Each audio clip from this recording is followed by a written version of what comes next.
Bonjour! Salut Alex! Salut Marie. On embarque pour la saison 3 du balado La Main Verte, une saison qu'on va appeler hivernale au sens au coin du feu. Une saison qu'on souhaite instructive au sens où chacun peut apprendre des choses très concrètes, très utiles pour améliorer son jardin pour les années à venir. Ben Mais ouais. aussi inspirante parce que l'un ne va pas sans l'autre. Des fois, on a besoin d'histoires aux racines profondes et je pense que Marie, tu es vraiment la bonne personne pour ouvrir cette saison 3. J'ai appelé ce premier balado Secret d'un jardin vivrier après 30 ans de pratique. Mais j'aurais aimé que tu nous présentes, selon toi, c'est quoi avoir 30 ans d'histoire plus que 30 ans de pratique? Ben, c'est long à raconter 30 ans. 35 ans même maintenant. Ça c'est ma période de temps à moi. Je suis née en 90 avec le projet de mes parents qui avaient un projet d'éco-village, de mode de vie écologique. Mais mon histoire, remonte à plus loin que ça parce que finalement mes ancêtres, de mes 2 côtés, maternels et paternels étaient, aussi des agriculteurs, paysans, vivriers si on veut, parce que c'était une époque, qui était comme ça où le peuple, cultivait pour se nourrir tout simplement parce que l'industrialisation était plus ou moins arrivée. Ce qui a fait ça, c'est que, mes grands-parents ont eu des enfants tard, ce qui fait qu'ils ils sont âgés. Ma grand-mère est née en 1918. Donc, je suis en contact aussi avec cette époque-là où, où c'était naturel de cultiver pour se nourrir finalement. Comme il y a eu des générations entre le début du 20e siècle, disons, puis aujourd'hui, qui ont essayé de sortir de cette obligation-là de cultiver pour se nourrir, puis qui ont évacué la paysannerie finalement de leur mode de vie. Puis, ben, moi, ça a pas été mon cas parce que ma mère a toujours aimé la paysannerie, l'agriculture, mais à un niveau vivrier aussi, pas à un niveau commercial. Donc, ça fait que la chaîne dans ma famille s'est jamais rompue, la chaîne de la paysannerie, si on veut. Contrairement à beaucoup de familles aujourd'hui où on a perdu le lien avec la transmission orale de génération en génération. Je pense que j'ai la chance, si on veut, la chance et la malchance parce qu'il y a toujours du blanc puis du noir dans toutes les situations. Mais, j'ai la chance, une des chances rares là, d'avoir hérité de cette énergie-là paysanne, ouais. Et donne-nous, je te mets une autre photo sous la main. Pour toi, c'est quoi ton enfance et ces 35 ans d'histoire? C'est cultivé tous les jours? Tu disais dans ton livre que tu avais une parcelle en ton nom, très jeune. Ouais, ben, on faisait l'école à la maison, on est 4 enfants, moi je suis l'aînée de 4 et puis, ma mère voulait nous éduquer à la maison pour le primaire, pour nous donner la chance justement de grandir, avec le projet de fermette, dans le bois aussi parce qu'on est vraiment au milieu de la forêt. Donc, moi, c'est comme ça que j'ai formé mes premières années de vie, si on veut, là. C'est vraiment, les 2 mains dans la terre et les 2 pieds, ouais, puis à apprendre à cueillir les champignons, puis à cultiver le jardin, puis on avait des chèvres, des poules. Puis à entendre aussi toutes les conversations autour de la construction de ce projet-là d'écovillage qui était en cours aussi. Donc avec aussi le passage des uns des autres, des gens qui venaient, essayer ce projet-là, de certains qui s'investissaient, qui repartaient, d'autres qui restaient, bref. Et puis, beh, pour ma mère, le jardinage, ça a toujours été la porte d'entrée, si on veut, à l'autonomie parce que mes parents sont très inspirés de Gandhi, qui a un peu, délivré l'Inde de l'occupation anglaise grâce à l'autosuffisance. Puis lui, il prônait la production des biens essentiels, donc alimentation, logement, vêtements. Donc mes parents ont construit la maison ici écologique en ballot de paille à technique greb. Puis au début du projet, au début des années 90, ils essayaient de produire leurs vêtements aussi. Donc ils ont fait des essais de culture de lin, de traitement de la fibre et cetera. Mais finalement, ben, on est dans une époque aussi où il y a beaucoup de gaspillage de vêtements, il y a beaucoup de friperies pas chères. Donc dans une optique écologique, puis parce qu'ils arrivaient pas à ramener de l'argent, élever 4 enfants, faire les jardins, construire la maison, faire les vêtements. Comme à un moment donné, faire l'élevage, faire l'école à la maison. Fait que là, les vêtements, c'est la première chose qu'ils ont abandonné finalement. Puis, comment je dirais ça? Pragmatiquement parlant, c'est le jardin qui est le plus accessible à l'échelle domestique, puis qui est le plus productif rapidement en termes de produire des biens essentiels, tu sais, parce qu'on n'a pas besoin d'infrastructures, d'outillage spécial. Oui, ça aide d'avoir un caveau, une chambre froide, puis des certaines infrastructures, par exemple, pour la déshydratation. Tu sais, c'est sûr que ça aide, mais on s'est même pas obligé si on veut pas faire de conserve, tu sais. On peut aussi avoir un autoclave puis conserver, cuit. Donc c'est vraiment à partir du moment qu'on a accès à un petit carré de terre, on peut produire de la nourriture, tu sais. Tandis que le logement, ben là, c'est quand même, beaucoup plus d'investissement, mais tu sais, ça se fait quand même assez bien avec la technique de construction en paille, c'est accessible à tout le monde, je dirais. Puis, les vêtements, ben là, il faut vraiment un savoir-faire, beaucoup d'étapes, voilà. Puis même chose dans l'agriculture, le potager, c'est ce qui est le plus accessible, mais après, l'étape d'après, c'est la production de céréales et d'oléagineuses qui sont, des grandes cultures finalement. Donc ça aussi, ça demande après une organisation de plus. Et avant de rentrer dans, le vif du sujet, quel est le lien entre le mode écologique, la paysannerie, le jardin vivrier? C'est le mot auquel tu t'identifies le plus, maintenant? C'est une grosse question, mais je pense que je m'identifie plus au mode de vie écologique. Heu, c'est plus ça pour moi qui est, le moteur, puis l'ori qui me tire finalement. C'est pas le jardin qui est la raison, tu sais, le jardin, c'est le moyen. La raison, la motivation, c'est vraiment le mode de vie écologique, c'est de s moi personnellement, c'est de me dire, ben, pourquoi je suis incarné sur terre, tu sais? Est-ce que c'est pourquoi c'est je sais pas moi comment ça marche, forcément l'incarnation, notre place dans l'univers, tout ça, mais ça i s dans le moment présent, je suis sur la planète Terre. Est-ce que je suis vraiment venu ici pour, juste épuiser les ressources, les utiliser, puis m'en foutre, puis, détruire les écosystèmes? Ou est-ce que, je suis arrivée dans un écosystème que j'ai envie, de faire profiter de ma présence finalement? Puis, ben, j'ai avec la technique de ma mère, du jardin vivrier, j'ai constaté que notre présence dans un écosystème peut avoir un impact positif dessus. Puis ça a été vraiment pour moi une révélation, là. Quand parce qu'on a fait c'est surtout par rapport à l'analyse de sol, on a fait 2 analyses de sol, une au début des années 2000, puis une, pour l'écriture du livre en 2019. Donc il y a à peu près 20 ans entre les 2. Puis au début des années 2000, le sol, il était pauvre, très, très pauvre. Tu sais, propriétaire avant mes parents, il cultivait de la couenne de gazon, là, des rouleaux de gazon. Fait qu'il semait du gazon, il partait avec la avec la couche de terre arable, puis il ressemait du gazon. Fait que on était sur l'argile, là, tu sais, il y avait plus de matière organique, très pauvre en phosphore. Puis 20 ans plus tard, l'analyse de sol était très riche dans tous les nutriments, tu sais, le plus riche possible de l'analyse de sol. Alors qu'on n'a utilisé aucun engrais chimique, importé, aucun, tu sais, mais c'est sûr qu'on achète de la bouffe encore, donc il y a un intrant par là qui arrive par les toilettes sèches finalement. Mais, c'est vraiment là que je me suis dit: «OK, finalement, par le recyclage des toilettes sèches, c'est là qu'on redonne à l'écosystème ce qu'on considère comme un déchet, mais que l'écosystème, lui, c'est ça qu'il veut, tu sais, c'est du fumier finalement, de la matière organique». Donc en fermant le cycle, puis en s'inscrivant dans cet écosystème-là par un mode de vie, par une manière de vivre, tu sais, ben, c'est là que tout l'écosystème profite de notre présence finalement. Puis nous, on profite de l'écosystème aussi parce que notre qualité de vie est vraiment meilleure au bout du compte aussi parce que, ben, ce mode de vie-là, c'est aussi travailler physiquement à l'extérieur. Puis aujourd'hui, on a la chance d'avoir beaucoup de connaissances, en ergonomie pour savoir comment travailler sans se blesser, en yoga, en qigong, tai chi, toutes ces disciplines-là millénaires qui nous enseignent à respecter notre énergie.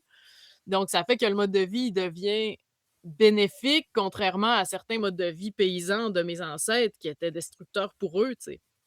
Parce que c'était juste la survie, puis, envie, pas envie, tu y vas, tu sais.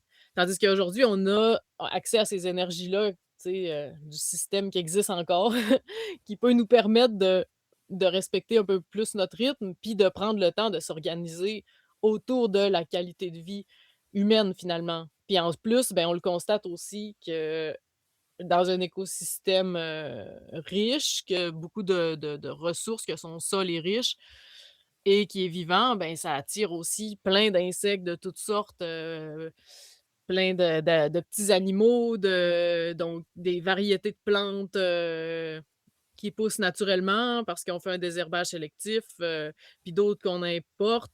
Donc finalement, la biodiversité augmente dans l'écosystème où on est par le fait de notre présence, finalement. Donc pour moi, c'est ça la motivation au bout du compte, tu sais, c'est pas faire un jardin, tu sais. Merci pour, cette réponse et tout à l'heure, je disais que tu as un passé qui, rend ton discours, incroyablement inspirant et légitime. En même temps, cette, discussion, c'est pour, réintroduire ton livre, 4 ans après, 4 ans après, 2021. Ouais, 4 ans. Et petit clin d'œil à Annette, une ancienne maraîchère, qui habite dans mon rang, qui, m'a dit qu'elle réouvrait encore ton livre, malgré son expérience et les années, parce qu'elle le trouve à la fois intemporel et un puits sans fin de connaissances. Et c'était aussi ça le sujet de ce premier balado, c'est donner un petit côté intemporel, à ton livre en parcourant, quelques pages. Alors, j'ai choisi une petite dizaine de pages et celle-là, ça fait référence à un message que tu as posté l'année dernière qui dit, je vais juste commencer et te laisser finir: «J'ai écrit 400 pages sur la technique du non-travail du sol et pourtant elle peut se résumer en Ah, je me souviens plus ce que j'avais écrit. Ah, 40 centimètres de paille». et ouais.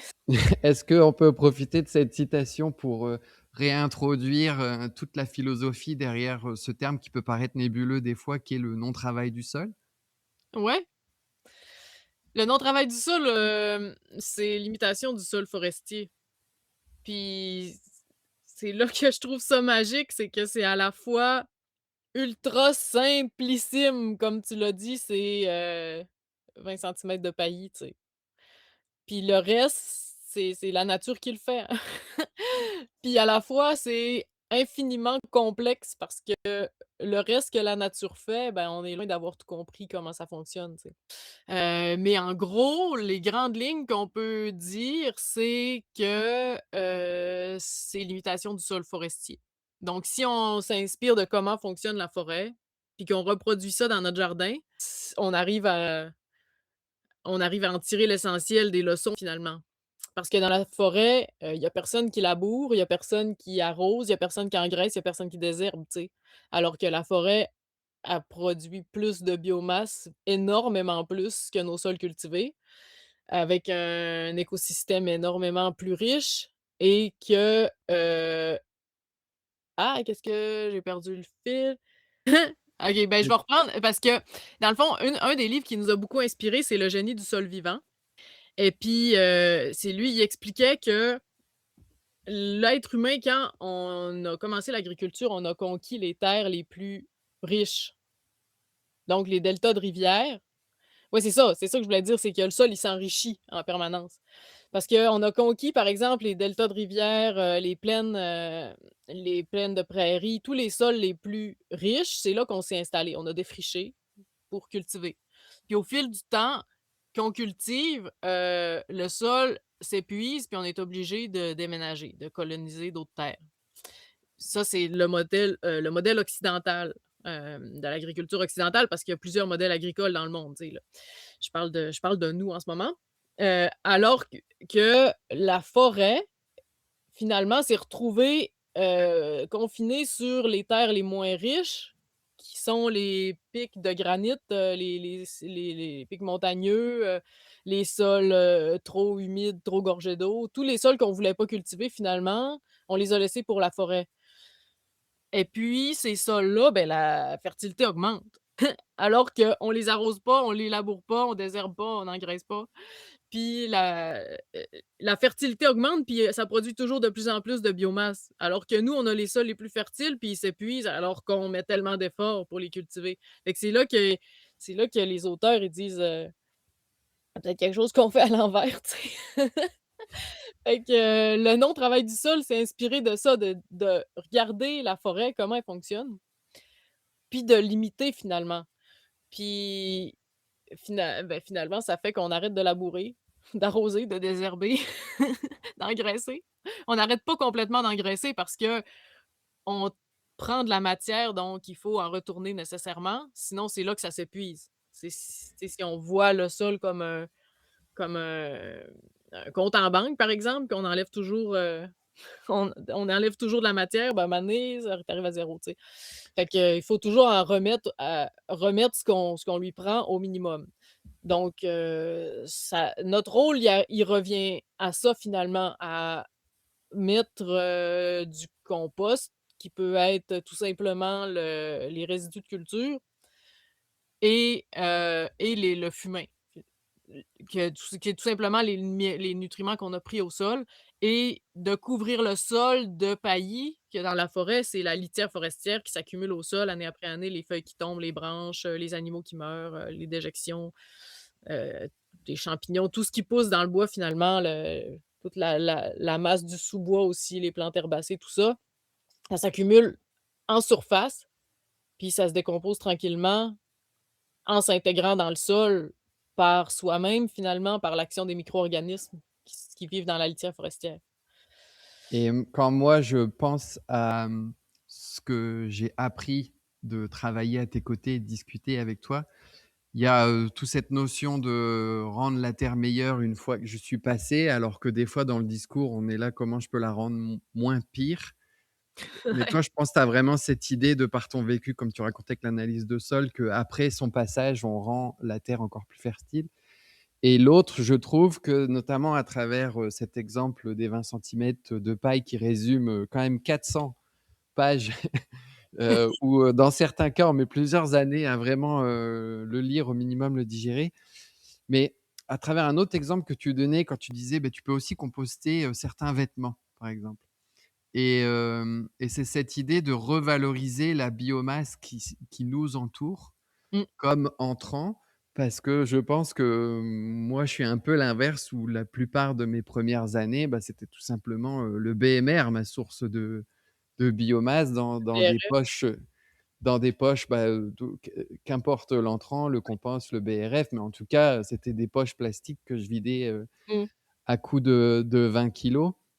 Et c'est vrai que depuis peu, bah, quand on se balade, on voit de la biomasse, tiens, je pourrais la ramasser, on peut demander à ceux qui en ont trop. Et d'ailleurs, une des idées que tu as eues pour l'application, c'était un outil comme un Google Maps de la biomasse où on peut savoir qui a un surplus de biomasse, du fumier ou autre pour qu'on puisse, en profiter parce qu'on s'entend qu'en fonction de son contexte, c'est pas toujours le cas. Ben, ça reste que c'est ça le principal défi de la technique de non-travail du sol parce qu'il faut la trouver cette matière-là, parce qu'on n'est pas en contexte forestier, donc il y a quand même un apport de paillis. J'imagine que quand on n'a pas accès à cette biomasse, qu'est-ce qu'on peut quand même tirer de cette philosophie du non-travail du sol? Ben, c'est de travailler avec la vie qui est dans le sol, parce que c'est elle qui laboure à notre place vraiment mieux que nous. Donc on peut essayer de s'en servir le plus possible, mais ça reste que pour qu'elle laboure à notre place, ben, elle a besoin d'énergie. Puis l'énergie, pour elle, c'est la matière organique, c'est ça qu'elle mange, tu sais. C'est comme Le laisser les cultures, Ouais, sur place une fois qu'on les coupe, par exemple. donc ouais, c'est ça, qu'on les coupe puis qu'on laisse les racines dans le sol, de toujours laisser les racines dans le sol parce que ça sert à rien de les arracher pour les composter, pour, ramener le compost puis enfouir le compost, tu sais? Alors que les racines sont déjà dans le sol, tu les laisses dans le sol, ils vont se Mmh. composter là, puis en plus, ça va garder la structure du sol, puis, en se désagrégeant, les racines, ils laissent les canaux qu'ils ont occupés finalement, ça devient des galeries pour les insectes ou pour la circulation de l'air, de l'eau, de tout ça. Donc Je vais, caser une petite question de Luc, je pense. dans le chat qui avant de passer à la prochaine page. Existe-t-il des cultures qui ne sont pas propices au non-travail du sol? Non, j'en connais pas, non. La plus difficile, c'est les carottes, parce que nous, on a trouvé que c'est beaucoup plus facile de partir les semis dans des en multicellules. Donc, on sème presque plus rien finalement directement au jardin. Il y a juste les carottes qu'on a vraiment pas le choix de semer directement parce que sinon ils sont trop tordus puis ça dérange trop la racine de les transplanter. Mais, pour tout ce qui est betterave, rutabaga, tous les légumes racines, puis tous les autres, on les partait déjà en transplant donc ben, c'est ça qui est le plus facile parce qu'on écarte le paillis puis on plante le transplant, tu sais. Je Donc vais les faire venir la page du presse-bloc parce que, Jean-Pierre de mon village, il nous a ramené ça en disant: «J'ai découvert ça dans le livre de Marie Thévard et tu nous parles de semis». Peux-tu nous redire pourquoi, vous partez, quasiment tout en semis d'intérieur? Parce que c'est beaucoup plus facile à planter au travers le paillis. C'est ça dans le fond, c'est que, en non-travail du sol, on met du paillis, mais on l'enlève plus, jamais. On fait juste en rajouter par-dessus, donc on voit plus le sol, tu sais? C'est pas c'est non-travail du sol, c'est non-travail, tu sais? C'est pas on enlève le paillis à l'automne, on nettoie tout, on met une bâche de plastique, on laboure, on remet du paillis pendant l'été, tu sais? Tout ça, on le fait pas. On met du paillis, puis on remet du paillis, puis on remet du paillis, puis ça se décompose par en dessous. Donc pour semer ou planter, on est au travers le paillis organique, là, tu sais? C'est pas du paillis plastique ou quoi que ce soit. Donc c'est beaucoup plus facile, de simplement écarter le paillis à l'endroit du Mmh. transplant pour planter le transplant dans la terre. Faut s'assurer que les racines soient vraiment dans le sol en dessous. On a déjà vu parce qu'on fait du woofing aussi à la ferme ici, puis tu sais, on a vu des woofers qui plantaient dans le paillis, les racines dans le paillis, tu sais, ça marche pas. Il faut vraiment le rentrer dans le sol. Donc on écarte le paillis, puis on rentre le plant dans le sol, Mmh. puis on ferme le paillis autour pour laisser les feuilles sortir à à la lumière évidemment. Donc si on sème directement dans le jardin, il faut écarter le paillis sur toute la rangée, pour semer dans la terre. Ça se fait, mais il faut aussi avoir tu sais, il y a certains paillis qui sont meilleurs que d'autres pour pas que ça s'envole, que ça recouvre le rang, puis que ça entrave la germination, tout ça. C'est pour ça que planter des transplants, c'est vraiment beaucoup plus pratique en non-travail du sol. Puis on a remarqué aussi qu'on a des meilleurs résultats pour ce qui est des betteraves, rutabaga, tout ça, parce que surtout les betteraves, il y a plusieurs graines par graine, tu sais, chaque graine de betterave, c'est comme une petite enveloppe avec plusieurs graines dedans. Donc, il faut les dépresser, ça les dérange quand même, alors que là, on les plante une par une au bon espacement, puis on a toujours des belles grosses betteraves. Donc, Et on a veux-tu nous remarqué dire, qu'on gagne plus de temps comme ça, puis de ouais. OK. Veux-tu nous dire une phrase ou 2 sur le presse-bloc? Que Heu, ouais. c'est pas si commun, genre je vois pas ça, dans la jardinerie moyenne, où est-ce qu'on en trouve? Pourquoi vous aimez cette méthode? Pourquoi on aime ça? C'est parce qu'il y a pas de contenant. C'est des plateaux comme ça, comme on voit les plateaux, en bois. Nous, on les a fabriqués nous-mêmes en bois, ça dure des années. Puis on fait juste dans le fond, c'est qu'il y a un ressort dans le pour ceux qui connaissent pas ça, il y a un ressort dans le pressoir, là. Si vous regardez la version vidéo, ça va être plus plus visuel qu'audio. On voit, c'est la page 97 du livre. On rem C'est comme un château de sable finalement. On remplit le presse-bloc de terreau, puis on le compacte dedans, puis après ça se démoule comme un gâteau finalement, comme un château de sable et puis, ils sont conçus de manière à ce qu'il y a un trou qui est laissé à la surface, puis il y a 3 grosseurs de presse-bloc, donc on commence par le plus petit. Donc ça fait aussi que, il y a beaucoup de semis dans un petit espace. Tu sais, on n'est pas obligé de semer Mmh. tout de suite, par exemple, nos tomates dans un gros pot. Donc on part avec le plus petit où il y a plein de petits blocs, gros comme un dé à peu près. Et puis là, on sème dans ce petit bloc-là, puis on regarde ce qu'il lève, puis quand c'est à la bonne pousse, là, à la bonne grandeur, on le voit sur la photo du livre, là, ils sont prêts à être transplantés, là. Ben, à ce moment-là, on fait la 2e dimension, puis on peut transplanter juste ceux qui ont levé. Comme ça, pendant, je sais pas, disons 2 semaines, ben, on a eu juste un petit plateau de semis dans la maison au lieu d'avoir plein de gros pots, tu sais. Puis, donc la dimension moyenne qu'on voit sur la photo, le trou qui est laissé dans le milieu, c'est juste la grosseur du petit bloc. Donc on fait juste mettre le petit bloc dans le moyen, pouic, puis ça avec le bruit avec ça et puis, après, il y a encore la dimension au-dessus qui est un gros bloc qui correspond à peu près à un pot dans lequel on part des semis de tomates, par exemple.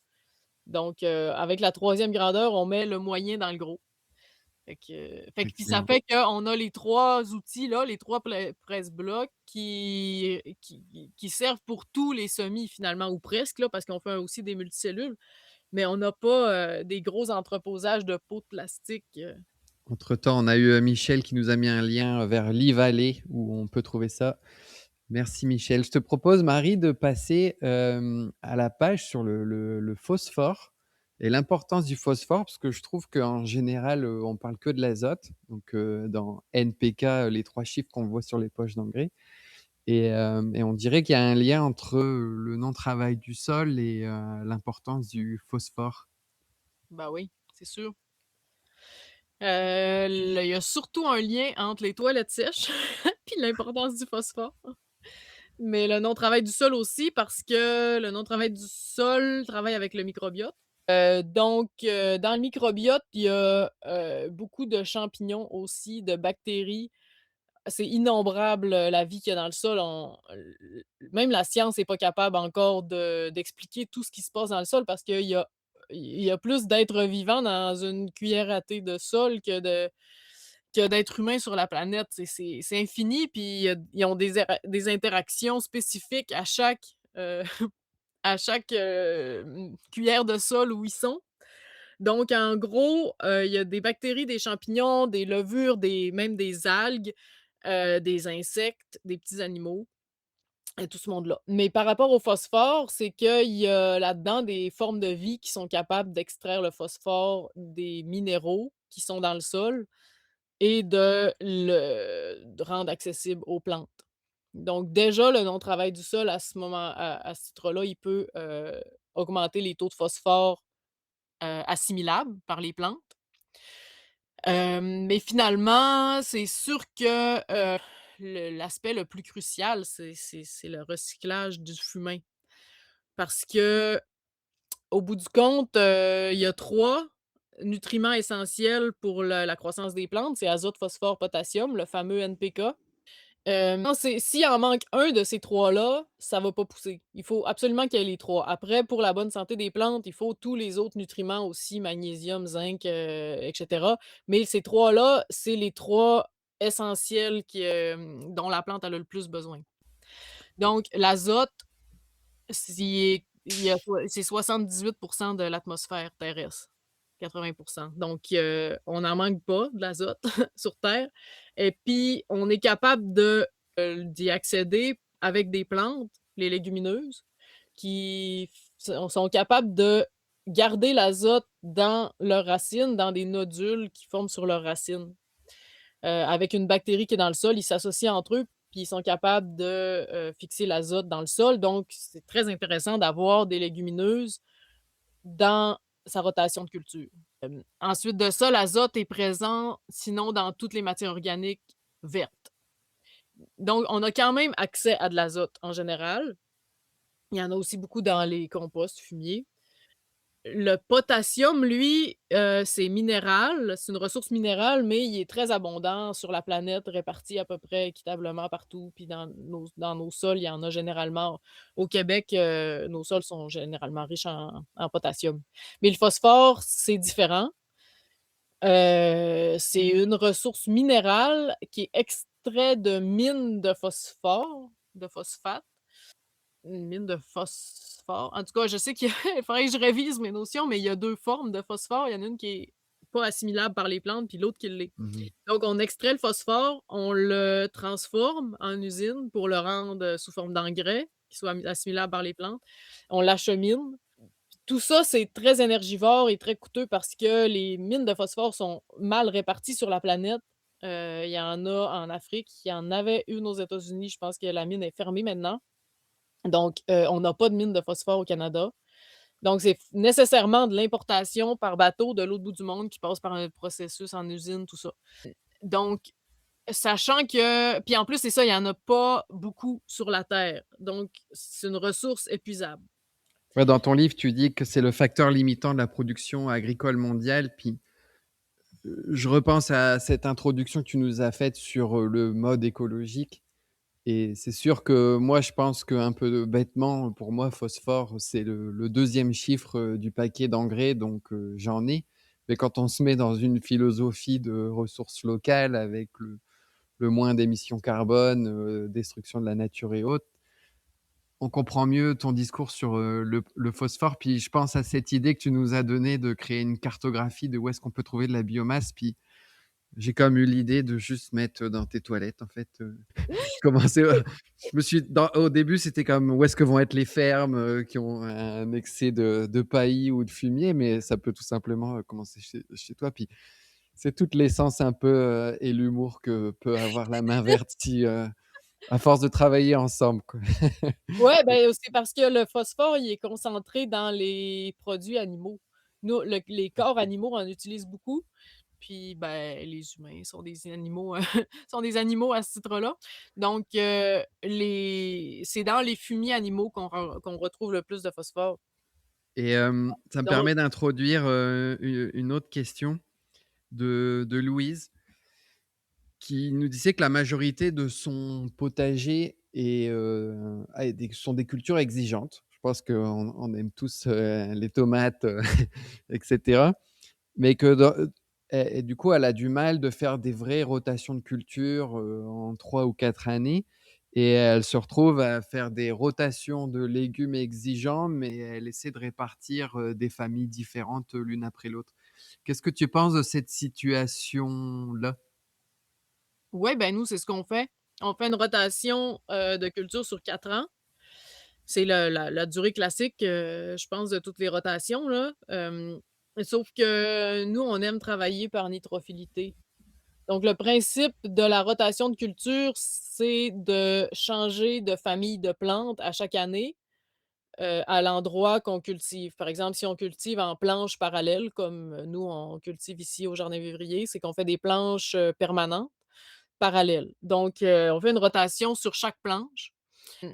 C'est-à-dire qu'on change de famille de plantes chaque année parce que souvent, les plantes se partagent un même ravageur par famille. Par exemple, les dorifores qui, mangent les plantes patates, ils mangent aussi les aubergines qui est aussi une solanacée. Donc, il faut varier de famille de plantes parce que, par exemple, la mouche du chou, elle s'attaque pas aux patates. Dans ces il y a comme 2 critères de rotation. Finalement, il y a les familles de plantes, puis nous, on utilise aussi la nitrophilité. On le voit très bien là, sur la page que tu viens de mettre, la page 62 du livre là. Ça, on peut le faire par bloc de plantes, mais de planches, mais nous, on le fait vraiment sur chaque planche. Donc, la c'est qu'on n'est pas obligé de mettre du compost chaque année sur le sol. Je peux en profiter pour, dire comment on met le compost en non-travail du sol. C'est qu'on retire le paillis, on met le compost à la surface du sol, on l'enfouit pas, puis on le recouvre ensuite de paillis. Donc on n'a pas besoin de faire ça chaque année, sur chaque planche. On le fait sur la planche de la première année de rotation, où là, on va cultiver, une, plante très nitrophile. Par exemple, des courges. Les courges, ils aiment le fumier frais. Si tu les plantes directement dans le tas de fumier, c'est là qu'elles sont le plus heureuses. Donc la première année, on met une bonne grosse couche de fumier frais ou de compost frais, puis on plante une plante nitrophile. Nitrophile, ça veut dire, qui aime l'azote. Donc ça peut être, des courges, des tomates, du maïs, les choux, ça aime aussi l'azote. Bref, des plantes qui aiment l'azote. Ensuite, la deuxième année, on a mis l'année d'avant une bonne grosse épaisseur de compost frais. Donc, la plante d'après, c'est se satisfaire du compost qui est résiduel. Donc si on a mis des courges, par exemple, la deuxième année, on peut mettre des choux parce que les choux, c'est une brassicacée qui est pas la même famille que les la que la courge, qui est une brassicacée cucurbitacée. Donc ensuite, l'année encore d'après, l'année 3, on peut mettre, par exemple, d'une plante qui est encore moins nitrophile que les choux, ça peut être des légumes racines. Ils vont ou, par exemple, un mélange carottes-oignons. Ils vont se satisfaire du compost qu'on a mis, il y a 3 ans maintenant. Puis la dernière année, on finit avec des légumineuses parce que les légumineuses ont pas besoin d'azote, même que s'il y en a moins dans le sol, ça les force à en fixer plus de l'azote atmosphérique. Je trouve ça fascinant parce que même avec les années qui passent, dès qu'on s'embarque dans les rotations, on a tous les sourcils qui froncent parce qu'on essaie de suivre. Et d'ailleurs, on vient de lancer un petit module de rotation dans l'application La Main Verte qui essaie de réduire, cette charge mentale et on est en train de travailler sur la version du jardin vivrier. Tout ça Ben, pour pour dire ceux qui aiment les casse-têtes, on est servi. il y a toujours aussi le livre qui est très bien fait et ça me permet de passer au sujet, suivant si c'est correct avec toi, sur les associations ou autrement dit le compagnonnage.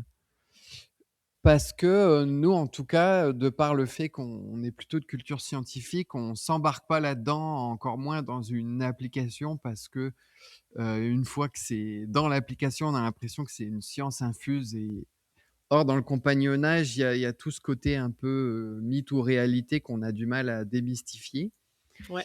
et pour autant, tu as fait l'effort de les lister. Mais je remarque que tu as du subjonctif qui est utilisé, comme temps, donc les haricots, repousseraient les doryphores. Est-ce que assez succinctement pour qu'on ait du temps pour les autres sujets, mais est-ce que tu pourrais nous dire c'est quoi votre expérience sur, le compagnonnage? Il y a plusieurs, objectifs là aux associations de culture. Ça peut être, des plantes qui s'entraident. Ça peut être aussi le repousser des ravageurs. Ou l'occupation de l'espace. Donc, on fait, par exemple, lentilles celles qu'on voit ici, haricots nains, blé, lentilles cameline, pois sec, avoine, tout ça, c'est laitue chou aussi, laitue concombre, carottes radis aussi, je dirais. Tout ça, c'est, de l'occupation de l'espace.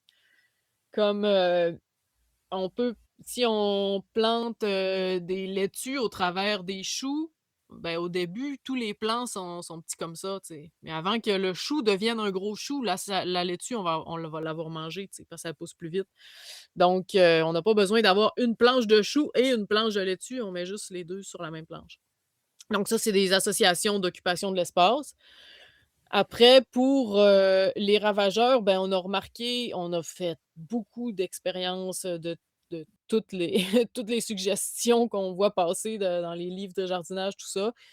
Puis effectivement, c'est difficile de tracer des généralités, mais on peut dire que propre à chaque écosystème, il y en a qui fonctionnent pour certains, mieux que d'autres. Donc, nous, on a vraiment remarqué une différence par rapport aux, légumineuses avec les patates, que ça aide à repousser le doryphore. Et puis, je l'ai remarqué aussi chez, ben, une de mes cousines qui était maraîchère, commerciale, qu'elle avait un champ de une petite une surface de patates qu'elle traitait pas parce qu'elle était en bio et puis la rangée au bord de la prairie était vraiment verte, super belle. Puis plus on s'éloignait de la prairie, plus il y avait des doryphores. Puis sa prairie, c'était que de la veste-jargeau qui est une légumineuse. Puis on l'a remarqué aussi, dans le jardin ici que si les patates qui sont plus près des légumineuses sont moins attaquées. C'est pas magique, il y a encore des doryphores, mais on a gardé cette association-là. Donc, on fait toujours une alternance, planche patate, planche de légumineuses, patate légumineuse, comme ça. Nous Excellent. aussi, on est sur un sol, argileux qui était avant une prairie de carottes sauvages. Donc, on a de la mouche, de la carotte, on s'en sort pas. Donc, en l'associant avec une liliacée là, les oignons, ail, tout ça, ça aide aussi pour la mouche de la carotte. Mais après, Merci, j'invite chaque jardinier à faire ses propres expériences là, au niveau des associations. merci. Tout ça, c'est dans le livre pour ceux qui veulent, creuser ça. Il y a Roxane qui pose une question: si, tu n'avais qu'une petite serre, quelles seraient les 3 ou 4 cultures que tu prioriserais? Ben, en serre, on peut pas mettre en serre, on peut mettre les cultures qui aiment pas la chaleur. On peut les mettre, l'hiver. Par exemple, nous, on démarre la serre est pas chauffée, puis on la démarre au mois de mars avec, les petits pois, les verdures asiatiques, des laitues, des radis, tout ça, les petites plantes qui sont pas frileuses. Donc la serre est quand même plus chaude que l'extérieur, puis on arrive même à mettre un mini tunnel à l'intérieur de la serre. Qu'on peut aussi, on peut mettre des seaux d'eau au travers les plantes qui vont garder la masse thermique du soleil, puis tempérer les variations de température nocturne.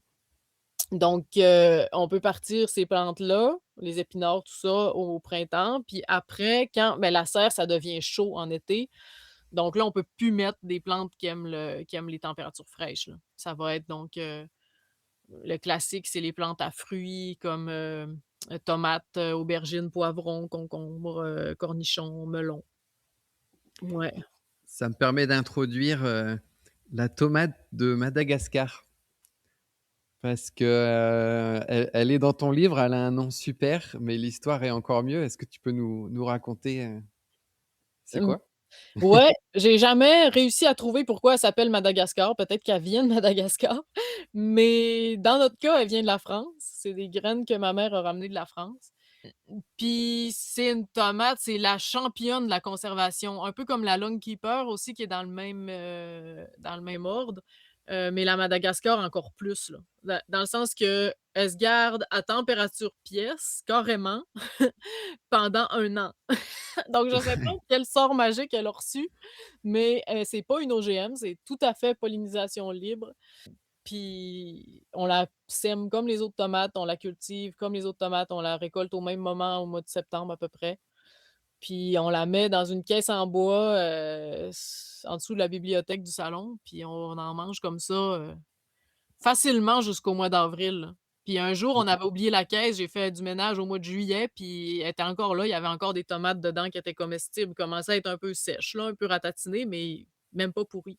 Encore tout à fait comestibles. Donc rendu au mois de juillet, ben là, il y a les les tomates fraîches qui sont arrivées évidemment, mais quand même au mois d'avril, manger de la salade, du jardin avec des tomates alors qu'on n'a rien cultivé pendant l'hiver, que ce soit avec des lumières ou du chauffage, c'est quand même très intéressant.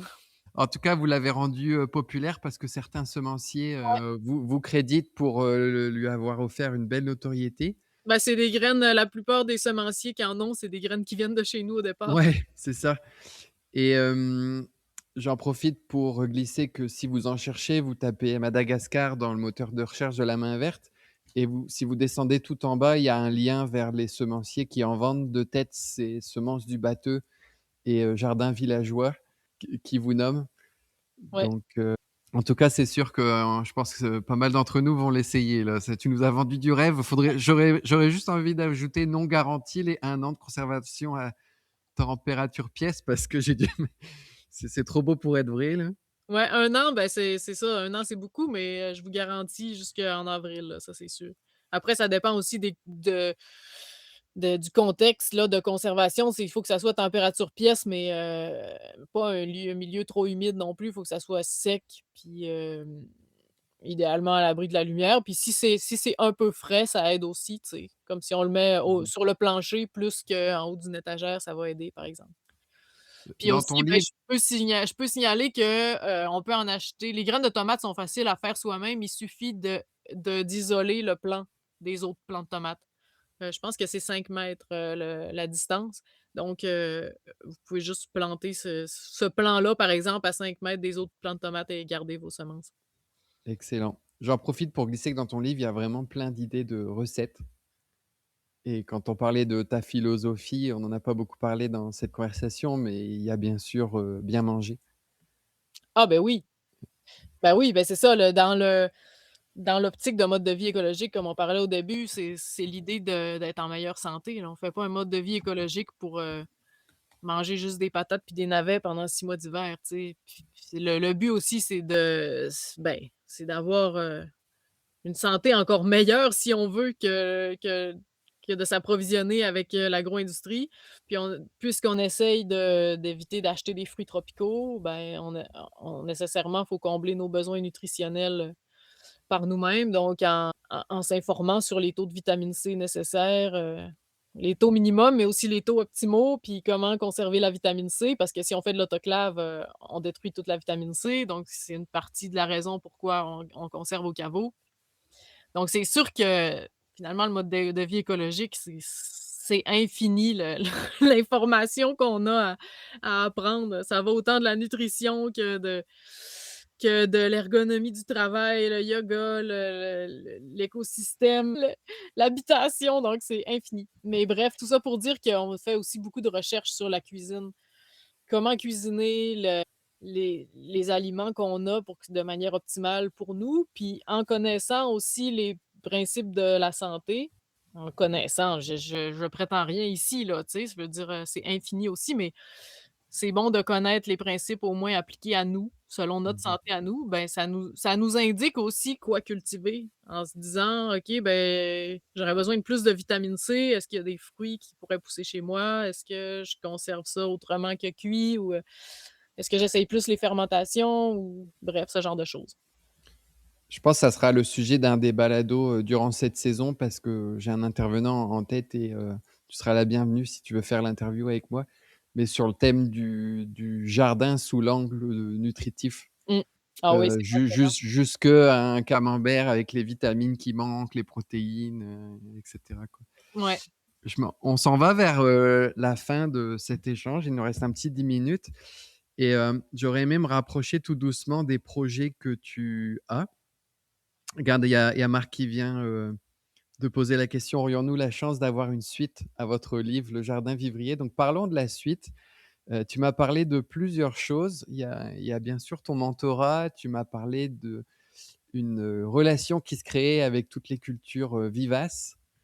J'en ai une sous la main dans ton livre. Parle-nous de Marie, de cette année, les années, futures. Ben, avec la sortie du livre, ça a mené au lancement de mon entreprise, Le Jardin Vivrier, qui a finalement le même titre que le livre.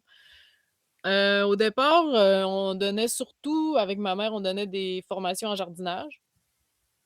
Puis finalement, ben, c'est ça, moi depuis toujours, je suis animée par un mode de vie écologique. Donc, je me suis assez vite rendu compte que ce que je parlais au début, que le jardinage, c'est pas une fin en soi, puis que les gens qui venaient vers nous aussi pour, avoir des formations ou du suivi, c'est des gens qui avaient un projet de mode de vie, tu sais, de vraiment, faire de l'autosuffisance, de vivre de manière plus écologique, il y avait une démarche, plus profonde que juste faire du jardinage. Donc, ben, j'ai aussi ouvert mon accompagnement à l'autosuffisance en général. Donc, j'ai accompagné des gens qui ont, des projets de communautés écologiques, style écovillage, mais le plus souvent, c'est des familles qui achètent un morceau de terre puis qui veulent cultiver ou faire, quelques projets que ce soit d'autosuffisance. Donc, c'est surtout depuis 2025, depuis cette année, où je fais surtout de l'accompagnement, mentorat individuel sur, le mode de vie d'autosuffisance, d'autonomie alimentaire, mais plus globalement, mode de vie écologique parce que ça arrive on déborde, du sujet du jardinage aussi. Donc, ouais, voilà, ça ressemble à ça, mais j'ai encore des formations de jardinage aussi sur mon site internet, Le Jardin Vivrier, jardinvivrier.com. Où que j'ai fait quelques formations vidéo et transmission audio aussi, qui s'écoute un peu comme un balado. Donc Lejardinvivrier.com, c'est ça? jardinvivrier.com, il y a Jardinvivrier. pas le «le» au début. Et Et puis, c'est ça, donc 2026, j'ouvre encore plus, les portes là pour j'offre encore plus du mentorat finalement, oui. Au risque d'aller trop profond, mais moi je trouve que, dans mode écologique, il y a une posture durable qu'on a envie d'avoir envers soi-même aussi et je suis bien placé pour savoir que, vu qu'en tant que concepteur informatique de la main verte, c'est énormément de temps derrière l'ordinateur. Ton livre, il t'a aussi coûté, 1 an complet, tu disais jusque 12 heures par jour pour écrire, ce condensé, incroyable, de connaissances. Et hem et je pense que nourrir le lien un par un à travers les formations, les mentorats, c'est aussi ressourçant pour nous qui évoluons dans le monde du jardinage, de tout simplement prendre le temps comme on prend le temps au jardin. Mais, prendre le temps avec une personne à la fois, ça peut paraître, étrange économiquement, mais en vrai, c'est une chance autant pour, bah, les deux personnes dans la relation, quoi. Ah oui, c'est sûr. Puis ouais, ben juste, en tout cas, le livre, ça m'a pris 2 ans et demi à l'écrire. Donc, Ouais, tu dit 1 an, je pense, mais bon, bref. ouais. Oui, c'est ça, ben, on devient vite débordé dans un projet d'autosuffisance. C'est très difficile de mettre des limites, de où on s'arrête, où on arrête le projet, c'est où qu'on se repose soi, c'est quoi qu'on fait pour soi, c'est quoi qu'on fait pour le projet. Il faut, ramener des finances en même temps, garder des liens avec nos proches, donc ça devient vite assez étourdissant, puis on peut aussi se sentir assez seul, même si de plus en plus il y a un intérêt pour l'écologie, le mode de vie plus proche de la terre. Ça reste qu'on n'est pas, en tout cas, pour ma part, témoignage personnel, on n'est pas forcément compris de la société en général, puis on peut vite se sentir seul aussi.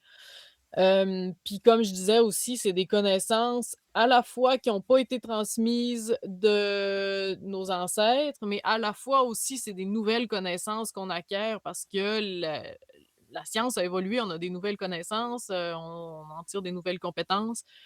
Il y a des bouleversements climatiques aussi qui font que finalement, on cultive des plantes qui se cultivent ailleurs, donc c'est infini toutes les connaissances qu'il faut avoir. Puis s'il y a pas d'intérêt pour moi de faire ça tout seul dans son coin, là, pour moi, c'est vraiment, les liens sociaux font partie du mode de vie écologique.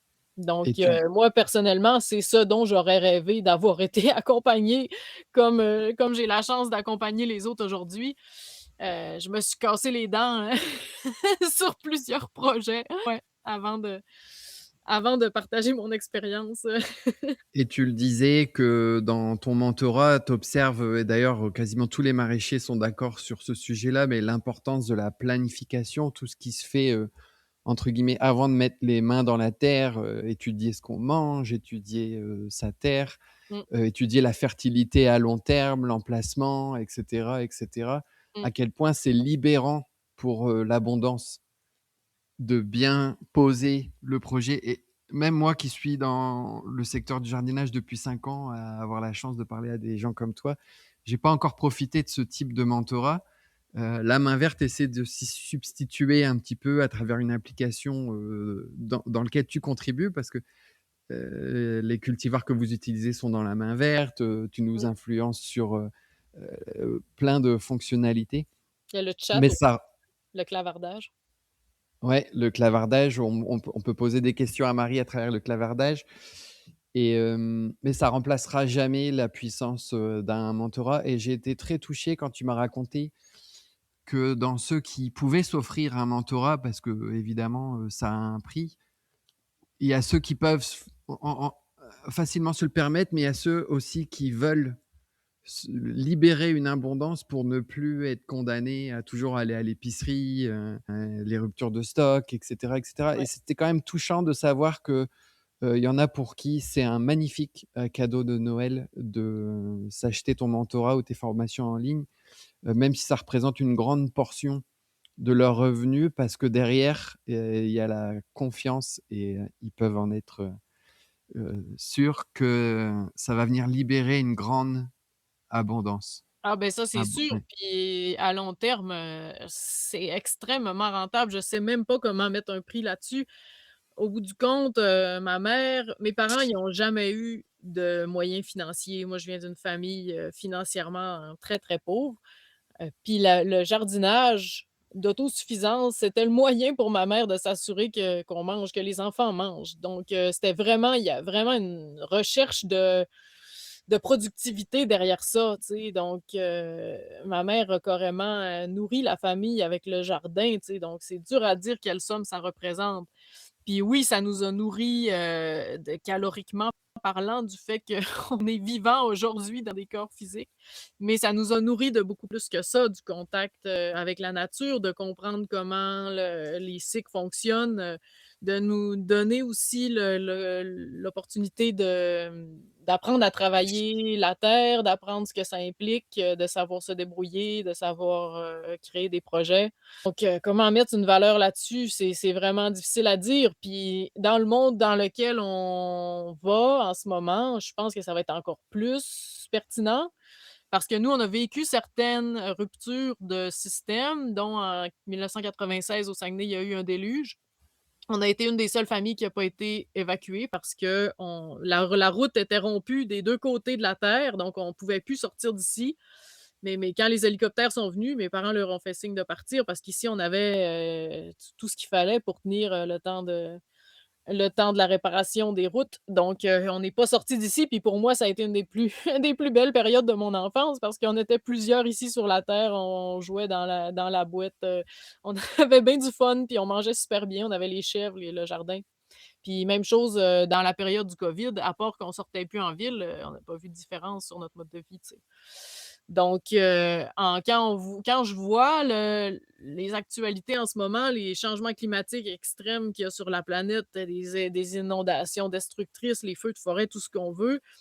On a récemment, en tout cas il y a quelques années, on a perdu l'électricité pendant 5 jours. Ben, on est content d'avoir un caveau qui est pas branché sur l'électricité, qui fonctionne juste avec la fraîcheur du sol, tu sais?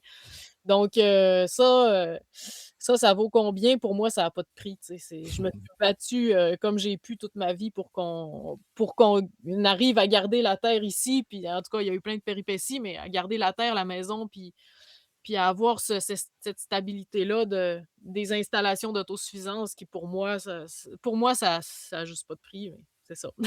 On en reparlera, hein. Ça fait une bah, oui, on aura l'occasion, de te revoir en tant que, marraine de cette saison 3. Mais, merci pour cette belle conclusion. Tu es plus que vivante, tu es radieuse. Alors si vous voulez soutenir Marie, il y a un lien dans, la description de l'événement pour, acheter son livre. Il y a, tes mentorats, tes formations en ligne, acheter un abonnement de la Main Verte, c'est aussi, soutenir, Marie et notre équipe car on est, partenaires, autour de ce projet, également.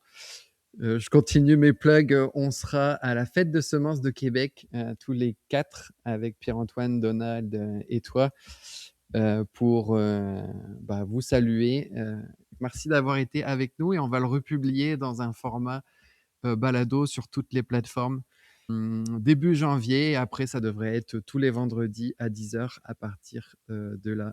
Merci à tous dans les commentaires, Vincent, monsieur le camionneur, ceux qui ont décidé d'acheter la formation, Marie, il y en a qui disent que ça va être, leur cadeau de Noël, autant le livre que le mentorat et on se dit, à très bientôt.